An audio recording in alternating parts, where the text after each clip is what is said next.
वसुदेवसुतं देवं कंसचाणूरमर्दनं देवकी परमानन्दं कृष्णं वन्दे जगद्गुरुम्.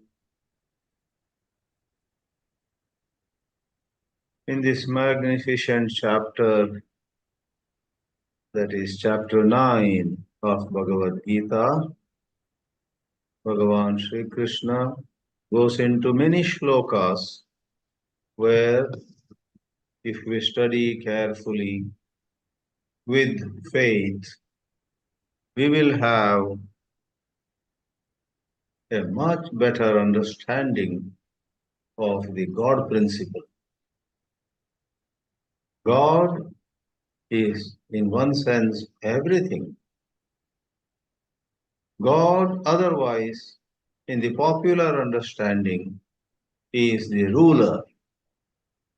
He is the one who governs, one who grants the wishes of devotees, one who oversees actions and their results, karma and karma phala, and so on. Therefore, there is so much to understand about God. A lot of people think that they know what God is, but alas, they do not know. And a major reason for them to become materialistic, for them to live in egoistic manners, is because they have very poor grasp or understanding of God principle. Who is God? What is His sway? What is the range of His influence? And as we rise higher and higher, we understand there is nothing in our life which is not touched by God. God alone does everything, gets us to do everything. Towards that higher understanding, such shlokas as we are presently seeing are very helpful. Constantly studying such verses, thinking about them, gives to us a true perspective towards the spiritual teachings. In the last class, we went into verse number 15. Sri Krishna was saying that some people worship him, adore him by continuously studying and sharing that knowledge. Jnana yajnena anye mam upasate. And among countless people who worship God, some go for God taken as having one form, but some others look at him as present in the sun, in the moon, and so on. Jnana yajna is Bhagavad Vishayam Jnanam Eva Yajnaha, said Bhashyakara. And then he said, Ekatvena means, Bhagavan Bhashyakara, Sri Shankaracharya said, Ekatvena means Ekameva Param Brahma iti Paramartha Darshanena. Seeing that one, that absolute one, appearing as many, keeping their eyes on the one, on the source, on the original form of God. However, others, while they accept this source, accept the one source of everything, their attention or their engagement is in so many manifestations. There are manifestations and there is the source. Some of us may primarily contemplate on the source, making the other manifestations secondary. Some others among us may take great interest, may get excited about various manifestations and gently acknowledge, yeah, all these are expressions of one truth. But look now how wonderful this deity is. how glorious this particular devata is. As Bhashya said, Aditya Chandradi Bhedena Saeva Bhagavan Avastitaha iti upasate. Therefore, in one form, in many forms, and sarvatomukha, in so many, all kinds of conceivable forms, God is to be visualized. Carrying further, he goes into really a lot of wonderful, unthinkable self-descriptions. He describes himself not just as an object of worship, but even the act, even the process, even varieties of components of our religious life and even our secular life. Sri Shankaracharya connects us to the verse number 16 now. Yadi bahubihi prakaraihi upasate, katam tvameva upasate iti. The question arises, if some worship you in numerous forms, then have they not moved away from you? Not only God forms, but even father, mother, teacher, a mountain here, a river there, some holy place here, so on. People have adoration, puja bhava, with regard to many places, many persons, many symbols, and so on. So have they not moved away? Sri Krishna answers, no. They have not moved away from me because I am indeed all those things. All those things which people worship are me only. Therefore, the shloka goes, Aham kratuhu, aham yajnaha, swadha aham, aham aushadham, mantroham, ahamevajyam, aham agnihi, aham bhutam. The word aham appears 8 times in this shloka. Every father has the word aham appearing twice. No wonder at a certain small town in North Carolina, a certain ashram, a spiritual center dedicated to Ramana Maharshi's self-inquiry, is named Aham. And what does Aham mean?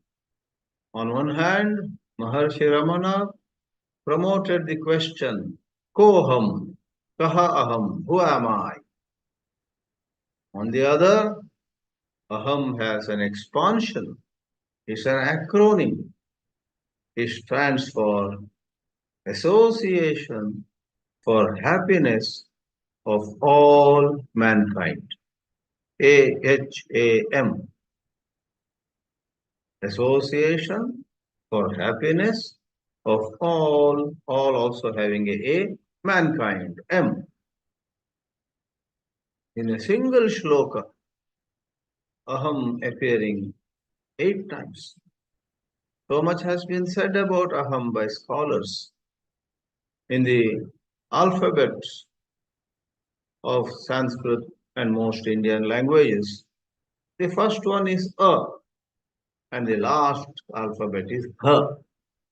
Yara, la, va, sha, sha, sa, H. So A to H, Aha.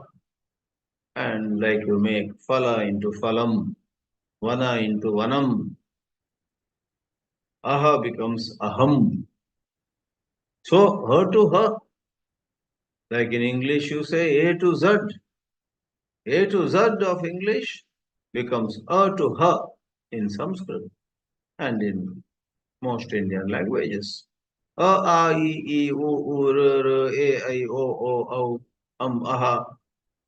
and kakagana, chachajana, tatadana, tatadana, papabama, kachatatapa. You have 4 classes of consonants. Then you have yaralava, shashasaha. Ha. Ha is the last. Go from a to ha. Aha. Make it aham. Therefore, aham indeed represents everything. And that everything, Sri Krishna says, he is. I am everything. Like what? Aham kratuhu. I am a certain kind of Vedic ritual. Aham yajnaha. Another kind of Vedic ritual called yajna is no different from me. I am that act, I am that ritual, I am that practice, I am that sacrifice, I am that fire ritual. Swada aham. Couple of meanings are given in the Bhashya, we will see soon. But Swadha can be what is offered into the fire during a Vedic ritual. Aushadam. Aushadam also has multiple meanings. Aushada can mean something which is made of plants. Oshadi means plants. So certain offerings in Vedic sacrifices are made of certain plants. And then Aushada can also mean medicine. Oshadi is plant, and as you know, Ayurveda produces a wide range of medicines, all made of plants, plant-based. Sometimes it is some leaves, sometimes it is the bark of a tree, sometimes it may be the fruits or raw fruits, or sometimes it can be even the roots, different parts of the tree. No plant apparently is useless. No plant, no tree is utterly useless. Those who know Ayurveda say, wait a minute, this plant, don't throw it away. Don't uproot it and just trash it. Don't let it grow. From this plant, we get such leaves or such other parts which can be. Amantro aksharo nasti, nasti mula manaushadam, ayogyaha purusho nasti, yojakastatra durlabaha. He says Subhashita. There is no sound which cannot be made into a mantra. There is no root of any tree which cannot be used as medicine in some context of some disease. And most importantly, never make the mistake of regarding some man, some woman, some boy, some girl as useless. I don't have anything to do with him. Don't want to see her face again. And so, no, sorry, you don't making a big mistake. That very girl, that very boy who you thought was useless, down the road after a little while may surprise you. She had, and you didn't recognize, she had a certain talent, certain skill, certain quality, certain value about her you did not recognize. Therefore, that's a powerful Subhashita. Amantro hi aksharam nasti, nasti moolam anaushadham, ayogyaha purushaha nasti, ayogya nari nasti, ayogya balika nasti, ayogyaha balako nasti. Apply everywhere. Yojakastatra durlabaha. Somebody to recognize the potential, the skill, the talent, the hidden capacity of somebody and say, right, let him join our team. I find a role. He can play a role which is very important. So somebody who connects a person with a field of work where this person will express all his or her hidden skills, that person who connects is called Yojaka. In this world, the biggest tragedy is such people who recognize the hidden capacity of others are less. Yojakastatra durlabaha. Coming to Aushadam, The second meaning of aushadha could be medicine. The first meaning again is food. Mantroham, ahameva ajyam. I am the mantra, chanting which offerings are made into the Vedic fire. And ahameva ajyam, that very spoonful of ghee, clarified butter that is offered into fire, that ajyam is me. Aham agnihi, the fire in which that offering is made, is me. Aham bhutam. Bhutam elsewhere can mean what is offered, but here, because ajyam has already represented what is offered, bhutam is the havana, that havan kriya, that act. Vedic Pandits perform the Vedic rituals for the benefit of a Yajamana or their own benefit sometimes, depending on the context, on the day, on the occasion. So, in the setting of a Vedika Yajna, Sri Krishna says, I am every part, every component. Very similar to the 24th verse in chapter 4. Brahmarpanam Brahmahavihi Brahmagnau Brahmanahutam Brahmaiva Tena Gantavyam Brahma Karma Samadhina. Pretty much the same, but words used are different, therefore a different imagery comes in our mind. Let's see how technical explanations are given, though briefly, by Shankaracharya, Bhagavan Bhashyakara. Aham kratuhu. Kratu is a certain karma bhedaha. Karma bhedaha means kind of karma. Karma prakara. Karma bheda. So a kind of Vedic ritual which is described and mentioned in the Veda itself. Shrauta, that is coming from Shruti. Just as Upanishad leads to the word Aupanishad. Guru leads to Gaurava. Guru leads to Kaurava. Shruti becomes Shrauta Karma Vedaha. I am Kratu. Kinds of Vedic rituals mentioned in the Vedas themselves. Then there are some Vedic rituals. They are inspired by Veda, but they are mentioned in certain detail in the Smritis. They say there are some 18 Smritis. Manusmriti is the most well-known. Manusmriti is the most debated one also, much criticized by the liberals, much adored by the orthodox, and therefore it has become well-known. There is Yajnavalkya Smriti, I guess there is a Gautama Smriti, there is some Parashara Smriti, and there are so many Smritis, 18 Smritis. They are not Vedas, they are not revealed texts. Those Smritis were given by eminent people who had studied the Vedas, and they reflect on the Vedas. Then they say, in the light of the Vedas that I have studied, I would say society should run like this. Different people should do their duties in this way, and so on. Lots of subjects. Manusmriti, which runs into some 2000 shlokas in some 12 chapters, has a wide range of topics. Even Vedantic topics are found. Wide range of topics about Srishti, how creation takes place.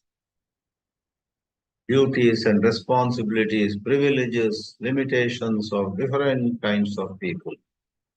And of course, certain shlokas became very controversial, and therefore there is a lot of chaos about it. However, great masters like Swami Chinmayananji interpreted even Manusmriti shlokas to refer to personality types, and they made an appeal. They gave out a call.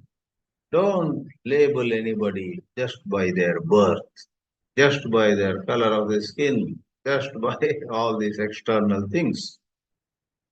Understand every human being. Don't judge them just because this is male and that is female. Females or males. What does it matter? Both of them can do wonderful things. Not all can do everything, but let it not be connected to birth. That is the message of Vivekananda, Chinmayananda, so many social reformers. But then, in this world everywhere, in all religion, in all communities, in all cultures, there are always a bunch of orthodox, ultra-orthodox people. This morning, while I was working on something popped up on my screen of the laptop, and my eyes fell on that, and it said a certain Maulvi or Mullah in Pakistan was vehemently saying whoever does not believe in Quran should be simply killed. That's what he was going around saying. However, we don't know what happened to that Maulvi. Suddenly, recently, he made some comments which were negative about Prophet Muhammad himself. He made some statements that Prophet Muhammad did not know reading or writing. So he dictated and people wrote and he did not check them. Therefore, some grammatical errors have entered Quran and so on. And criticism of Prophet Muhammad is something that Muslims do not tolerate. Immediately, perhaps other Maulvis and a lot of followers of the mosque took arms up against him, and he has gone missing now. So the title of that news, which came in a certain magazine, I guess, but on the screen it shows the man who said people who are into blasphemy. Blasphemy is not believing in that God of their scriptures. People should be killed for their blasphemy. Do not even give some space that they may change or something. No, that's the man who advised or prescribed killing for blasphemy himself is running for life. That was the title. That made me read a few sentences. He is in hiding, but then now he is giving out messages from some hidden places, saying Quran speaks so much about forgiveness. There are no matter what crime one commits, no matter what wrong one does, there are three ways to forgive any sinner, and I should therefore be forgiven using way one or way two or way three. Please forgive me. He is praying, but he is hiding. We don't know where he is. Very interesting. Anyway, all this came by the word or from the word smarta, smriti. So smritis, like manusmritis, they also mention various rituals, and while they may mention briefly, then they are expanded in what is called kalpa. Shiksha, Kalpa, Nirukta, Vyakarana, Chandas, and Jyotisham are considered six Vedangas. Rigveda, Yajurveda, Samaveda, Atharvaveda are the Vedas. Then Shiksha, Kalpa, Nirukta, Vyakarana, Chandas, and Jyotisha are the Vedangas, six limbs. And I am told, I have not studied it, but Kalpa is a body of scriptures which describes how certain rituals either mentioned in Shruti, Shrauta Karma, or mentioned or hinted at in Smritis, Smarta Karma. Just as U becomes Au, Shru becomes Shrauta, Smr becomes R, Smarta. Rishi becomes Arsha, Krishna becomes Karshna. There is some Rishi, I guess, Karshni. In Varanasi, there is an ashram, Karshni ashram. Karshni is derived from Krishna. Krishna has the vowel R, Rishi, R. then that becomes R. Not earth, but R.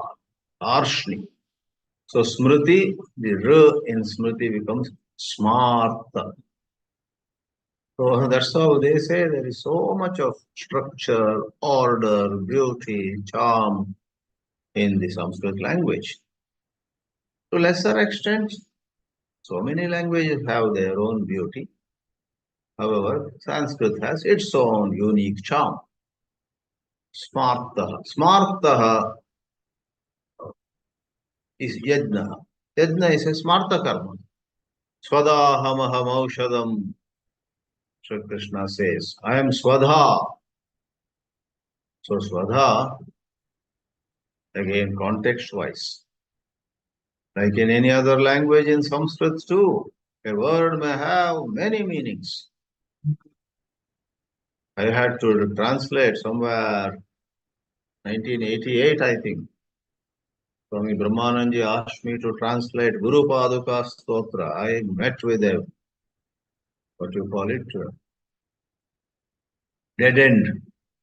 There's one shloka in the Guru Paduka Stotra which begins, as most of you know, Ananta Sansara Samudratara Naukayitabhyam Prubhaktidabhyam and so on. One of the shlokas down in that says, Swaha Sahayaksha Durandarabhya. There the word was Swaha, not Swada, but Swaha.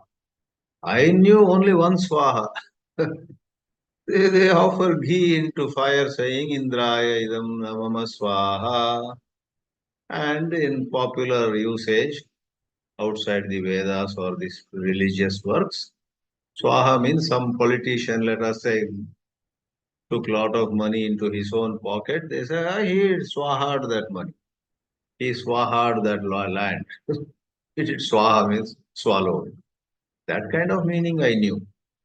But what is the Swaha Sahayaksha? Then there was a wonderful, very humble Shastri. I don't think they called him Shastri. His name was Lanka Krishnamurti. Very elderly man.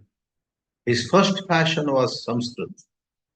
He was living in Indiranagar in Bengaluru, and he was actually secretary of Indiranagar Sangeeta Sabha. Old man. I guess after a few years he passed away. We were so blessed to have his association at the Indiranagar Sri Krishna temple, where Swami Brahmananji and I were that time conducting a 2-year Vedanta course in the Kannada medium. Lanka Krishnamurti knew Carnatic music so well. A Telugu gentleman, Telugu speaking man. And second passion was Sanskrit. He knew Sanskrit so well. So I went to him, what is this Swaha Sahayaksha? He knew multiple meanings of the word Swaha. He said, you see, the word Swaha means, Swaha is one of the wives of Agni.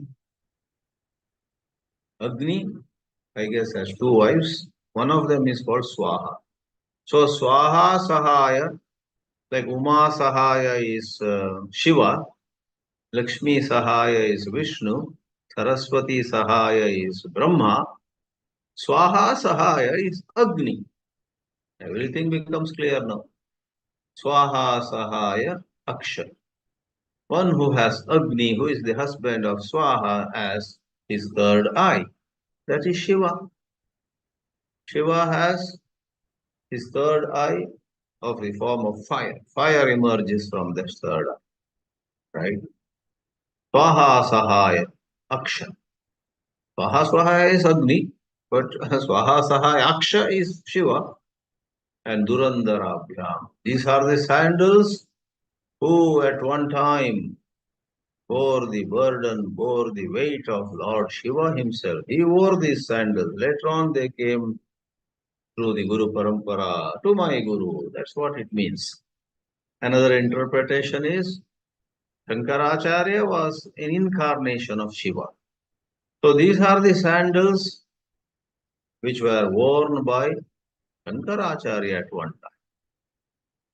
Whether it is the same physical sandals or not, symbolically.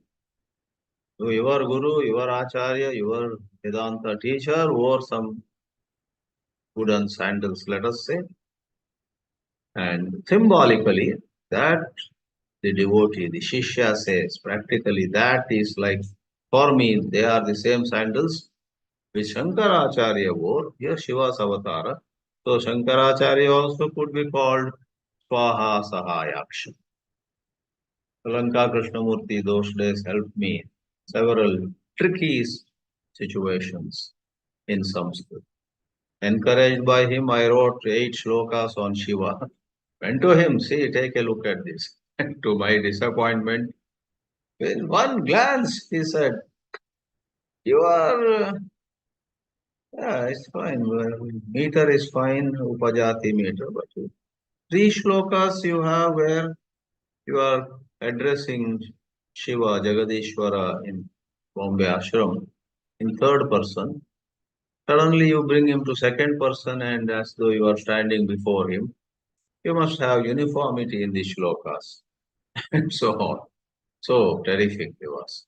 And nobody knew him so much. We were blessed. He taught those 10 or 12 brahmacharis every day morning. He would come teach 2.5 hours continuously in the morning and did not accept any salary, refused to take any compensation, and just with much hesitation would take a cup of buttermilk or something in between. Amazing. I have not found such extremely simple but very knowledgeable people. Credit goes to Swami Brahmananji, who found him somehow. I think he was coming for that Sangeeta Sabha, and Brahmananji talked to him and found out he knows Sanskrit. He, come, teach my brahmacharis and brahmacharinis. Uh, they are all Swamis now, a good number of them, Swamis and Swaminis. So, like Swaha, there is this word Swadha. Some places Swadha is like Namaha. That's why here also Swadha is like Namaha. You see, Swaha also can be used in the sense of Namaha. Swaha, Swadha, Vashat, Vaushat, Namaha. These are all used in the various contexts to indicate Namaha, salutation, reverence. But here, Sri Shankaracharya gives another meaning. Swadha is annam. It is food, probably rice balls. Pitrabhyaha yaddiyate. It is that kind of food, the rice ball, which is offered to departed souls. So we have right now Pitrapaksha running. In Pitrapaksha, any time in the year, pretty much, except I think some durations, offerings are made for the benefit of departed ancestors. But in Pitrapaksha, 15 days. Paksha is one fortnight. One every month has two. So in these 15 days, if you perform those rituals for departed souls, maybe your parents who passed away, grandparents, their parents, and all that, Pitras. And as all of you know, there is one place in India where if you do Pitra Karma, they say it gives highest rewards. That is, place is called Gaya, 10 miles away from Bodh Gaya. Bodh Gaya came much later. Originally, there was this Gaya, Hindu Gaya, and it's a Puranic story. There was a demon, Asura called Gayasura. He was getting too strong. And then this Mahavishnu somehow made a strategy. Gayasura, like Ravana was devoted to Shiva, Gayasura was devoted to Vishnu, still harassing a lot of people and troubling everybody in the world. So Bhagavan Vishnu comes and makes Gayasura lie down flat on the earth and puts just one foot upon his chest and presses him down. He goes down. and the devatas perform a fire sacrifice upon his chest. That's a long story. I had gone 2 or 3 times when I lived in Varanasi. So if you go to Gaya, there is Vishnupada temple. And everywhere else, generally, you see 2 feet of God. Here, there is only 1 foot. There is a big rock where there is a dip.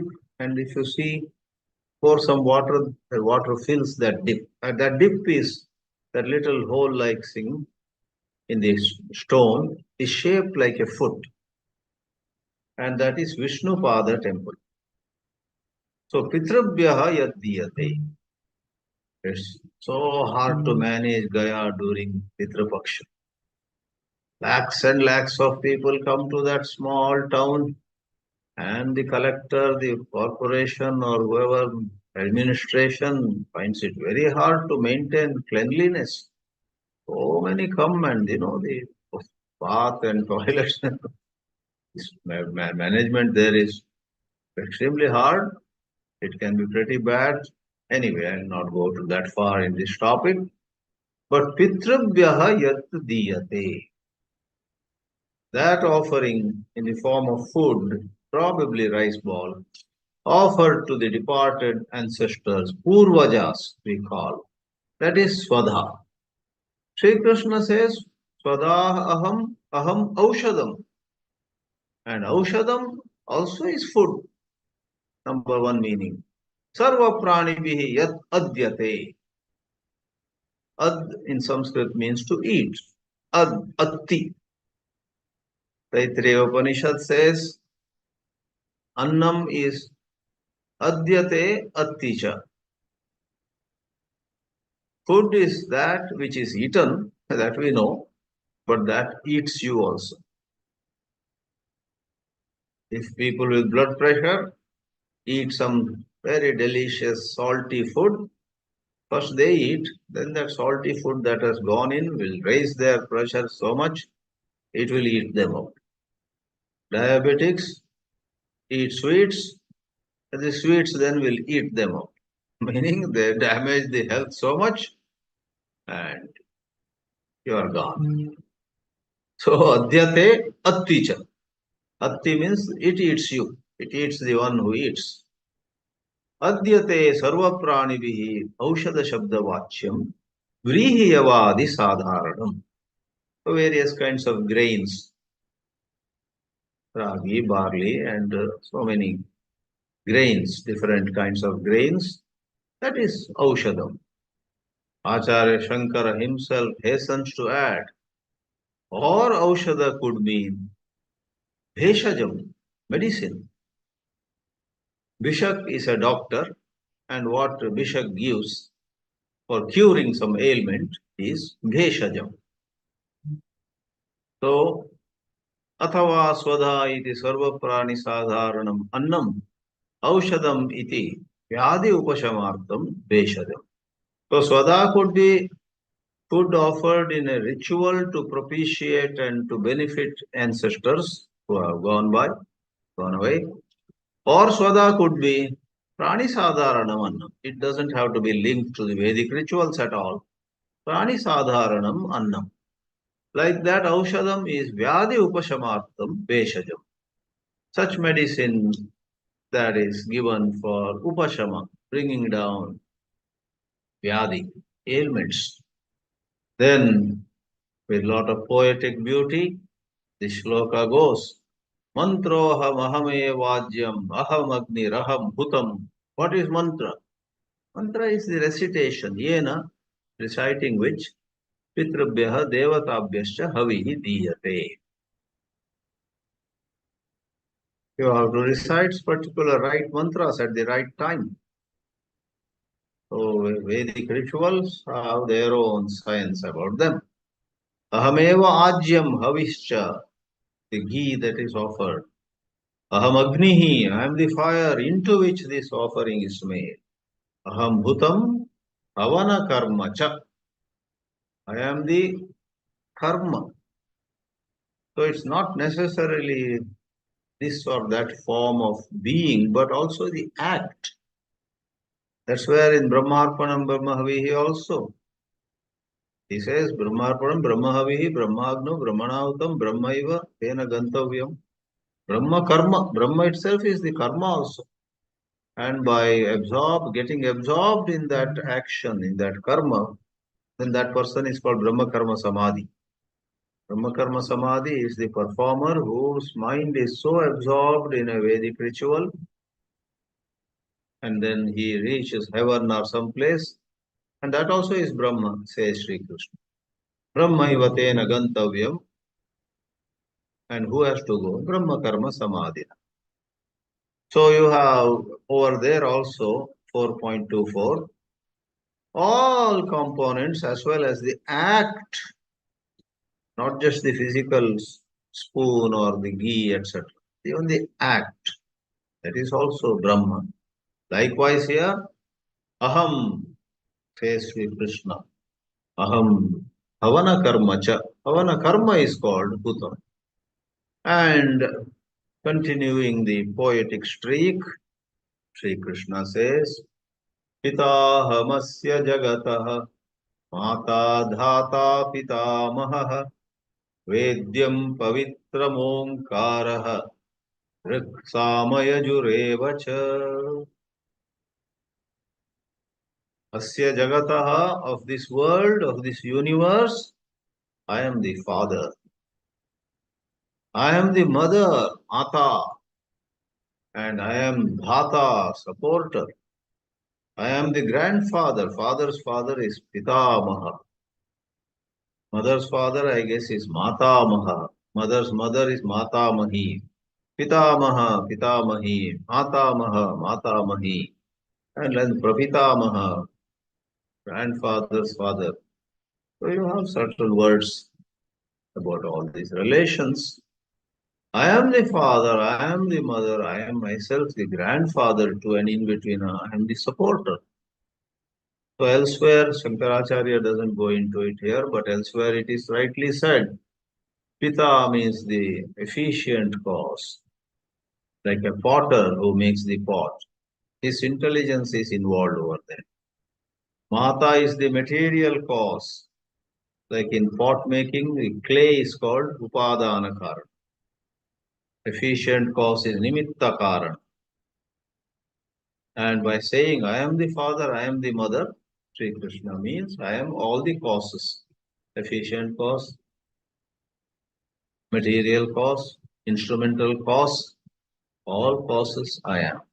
From me the universe comes. Otherwise, in the case of the potter is not the clay, and the clay is not the potter's wheel. So these three karanas, Nimitta Karana, efficient cause, the pot maker, material cause, Upadana Karana, the clay, and Sahakari Karana, the wheel which is rotated, which rotates. They are not the same, they are three different things. But in the case of Brahma, in the case of God, He is everything. He is the giver, He is the taker, He is the eater, He is the eaten. In other words, in that non-dual one Brahman, everything appears. And nothing can exist without Brahma's blessings. Vedyam Pavitram Omkaraha. I am the most sacred teachings of the Vedas. I am Omkara. I am Ruk. I am Sama. I am Yaju. Beginners normally ask a question. Why did Sri Krishna leave out Atharva Veda? Only Ruk, Sama and Yaju. That means he is not Atharva. Imagine certain large number of Vedic mantras. They are classified in two ways. One way is Ruk, Sama and Yaju, everything covered. Another way is the same body of mantras is classified into four, Ruk, Sama, Yaju and Atharva. In other words, these three, Ruk, Sama and Yaju, include what later on got classified separately as Atharva Veda. What in olden days was Madhya Pradesh, now is Madhya Pradesh and Chhattisgarh. So some old document might say something about people of Madhya Pradesh and no mention of Chhattisgarh. Then you say, this Chhattisgarh, those days was part of Madhya Pradesh only. There was no separate Chhattisgarh. There was no separate Jharkhand. Bihar itself included Jharkhand. Like that, there were some other states also. There was no Uttarakhand. Uttar Pradesh included Uttarakhand also. So, number of states increased. So, today, I don't know, maybe there are 30 states in India, and there was a time when there were only 25 or 26. So when they were only 25, 26, the other four were included in them. Like that, Riksama Yajuhu includes Atharva Veda. So to see quickly, Shankara Bhāshya, just 2 lines he has written. Kincha Pita Janayita, who gives birth. Aham Asya Jagataha Mata Janayitri, she gives birth in a different sense. Both of them give birth. Therefore, they are called Janaka and Janani. Mata, of course, in the human case, facilitates the growth of the embryo for 9 months and provides all nourishment from her body. And once the child is out, then a major job is done. The father is Janayita and mother is Janayitri. So that other meaning, efficient cause and material cause, is not mentioned by Adi Shankara. But other commentators have said, Dhata means karma phalasya pranibhyo vidhata. He supports this whole system. Dha is to keep, to hold. Alpa prana da is giver.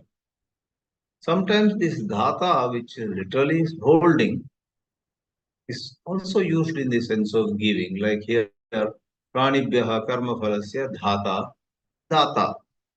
He distributes, he gives, he makes possible all karmas to be translated into karma phala sooner or later. Pitamaha is Pitu Pita, Vedyam Veditavyam Pavitram Pavanam. So Vedyam Pavitram can taken as one entity.